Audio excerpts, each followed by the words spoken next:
In this video, I'll be showing you how to factory reset an HP computer and restore to factory. Now, it's actually super easy to go ahead and do this, but you can do this whether your laptop's on Windows 10 or Windows 11. Doesn't really matter. So what you want to go ahead and do is once you're on your desktop, is go to the bottom where it says search. There's technically two methods to do this, and I'll show you both of them. So if I typed in reset, it wouldn't come up. So what you got to do is type in factory, and then once you type in factory, you're going to see reset this PC.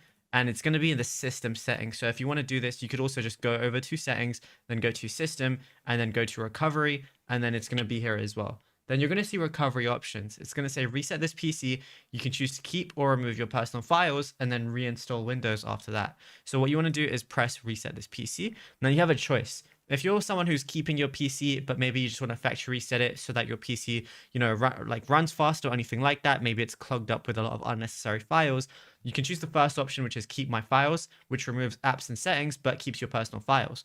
Or if you're someone who's like selling your PC or you want a complete fresh start, remove everything, which removes your personal files, apps, and settings as well. So just, select whichever one you want. We'll just do remove all files. And then it's going to be getting things ready. Just choose how you want to reinstall Windows. So you could do a local reinstall or you can download it and reinstall Windows. It's going to show everything that it's going to be removing and everything. And then all you got to do is press next, go through the process, and then your laptop is probably going to restart a few times. And then that's it. You're going to be good to go. It's going to be as good as new. Now, if you found this video helpful, be sure to drop a like and subscribe. And also be sure to check out all our other tutorials that we've been posting on the channel as well, because there is a lot to go through.